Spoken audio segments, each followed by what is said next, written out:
Alright, what is up everybody? This is Stevie Breach coming to you with the Raw report for January 20th, 2014.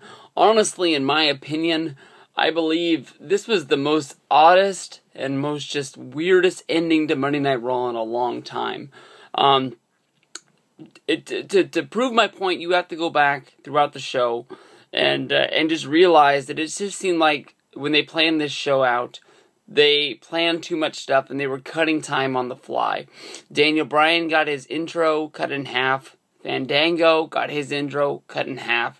Two of the most popular intros in WWE today, and they didn't have enough time to shoot it. But yet, you come down to the end of Monday Night Raw, and honestly, in my opinion, they should have gone dark the second Cena put his hands on his head after Randy Orton jumped in the car and drove off. Him standing there for what seemed like an eternity, finally making his way up to the arena, shaking some hands with some fans, coming in, giving some other hands some high fives, waiting till he finally got back into the arena on the top steps to play the John Cena theme, only to watch him walk all the way to the ring. I know that the announcers were using this time to make those last second, calls to make you want to buy this show, but honestly, what about John Cena beating Randy Orton from the ring to the top of the arena, and Orton jumping into a car to run, to drive off into the sunset makes you want to buy the show. I'm buying the Rumble for the Rumble.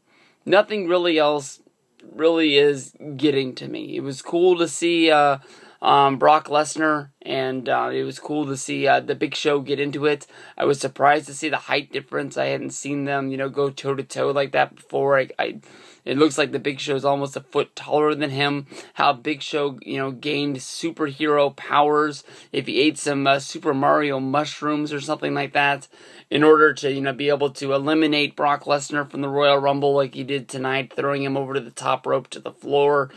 How guys are able to get into the ring and they're able to move Big Show around the ring with ease, throwing him off the ropes and into the corners, and how they're able to, pick him up. But Brock couldn't do it, and Brock's like the biggest, toughest dude in WWE. Brock's a former UFC champion, and all of a sudden Big Show's not selling for shit.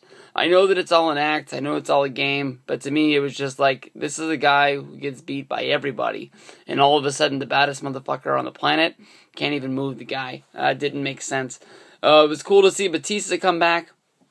It looks like they already locked up Batista versus Orton.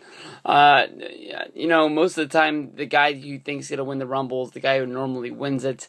If not, he's the backup plan, and even though he doesn't win it, oh, fuck me, there's only one belt now. I was about to say, if they don't go for one belt, they're the guy going in the main event for the other. Normally the guy who wins goes to the big belt, and then the guy who finished the second goes for the other one. Much like Michaels and Undertaker, much like Sheamus and Jericho. There's other years like that. If you're not one, you end up being the number one contender for the other guy. Really, really fucking good match between The Shield, Big E, Goldust, and Cody Rhodes. I thought that was really, really fun shit. Good way to kick off Raw, and that was a really, really fun match. Daniel Bryan coming out, man, that guy is one of the most over guys in all of WWE. I really believe he is my pick to win the Rumble. I know that I started off this video saying it looks like they've already locked up Orton versus Batista, but honestly, I would love to see another SummerSlam matchup, and I believe that Cena never got his rematch. Cena deserves his rematch, and if it does happen, Daniel Bryan needs to beat him again. Doesn't matter if he beats Orton. Doesn't matter if he beats Cena. Might even be better that he beats Cena. But I don't know what's going to happen. But Daniel Bryan is the wild card in all of this, and he is my Royal Rumble pick to win it all. You could do Batista versus Orton, even if it's not for the championship. I don't know. People are saying that Batista's going to have a heavier schedule than a guy like Brock Lesnar or Undertaker. He's not one of those guys just coming in for the part-time gig that the Rock made famous, that he's actually going to be a guy. But I'll have to see it to believe it. I'm not 100% sure. I don't know. The whole shit with Kane and CM Punk, I don't know where that's going, except for maybe they just want to make one little Raw match along the way. Kane did nominate CM Punk as a #1 entrant. He is one of the guys on my short list of guys that has a chance to win the Royal Rumble, and so it will give you a you know, a storyline to follow throughout the whole thing. I'm guessing that CM Punk's going to be in the Final Four to be there, so it looks like Punk's in for a long night at the Rumble. Mysterio versus Del Rio, the rubber match. I thought that it was a really, really good match.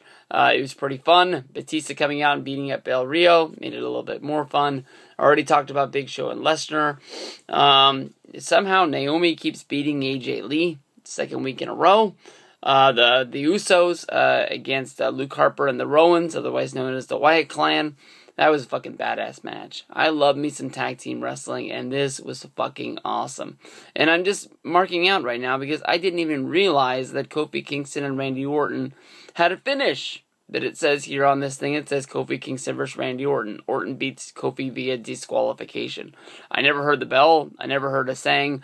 I honestly thought that John Cena just, walked up.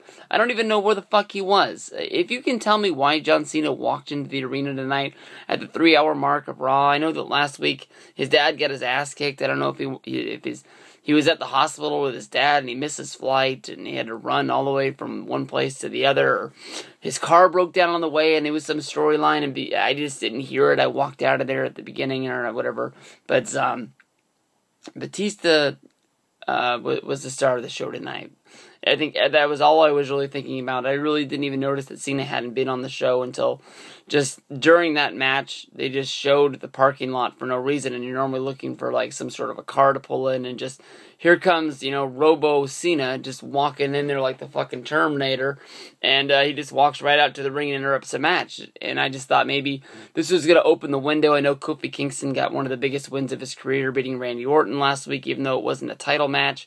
It still was a really, really big, huge surprise that maybe they were building up to something. Maybe Kofi's going to have some heat with Cena for, making sure that he wasn't able to finish the match off. I don't even know if this is the championship match, but it wouldn't make much sense for Kofi to win a match that was a non-title match and then have a rematch and not have it be for the title. I never really saw him hold the belt up, but I don't think he really thought that Kofi Kingston had a shot to win the title anyways.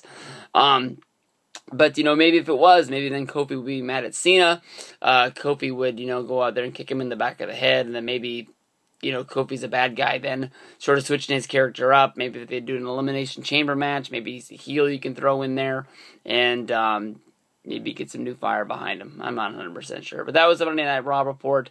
I saw my buddy Ravi tweet, Click 30, after the show ended, that he thought that, Raw had a huge build-up and really didn't deliver. I honestly watched this whole show, and it was one of those lazy nights for me where I was just sort of sitting here at the computer, and the remote was too far away from me, so I really watched this show for 3 hours. I didn't fast-forward it. The commercials came on, and I just sort of sat here through them. Pretty lazy when the remote's 5 feet away from you and you don't even have the energy to get up and grab it. My first day off in 3 weeks coming up on Thursday. Wish me luck. We'll see how that goes. Don't forget about the Royal Rumble party Sunday at my house. You're not invited, but Luke and Zach are. So we'll get this going. Rumble time. Last time that Luke came here, I made a video and people thought that I had saved it for months or something like that, or like it was left over from a different trip. They're really coming. We're going to have fun. We're going to make some videos. We're going to tear some shit up and watch some wrestling. Peace out.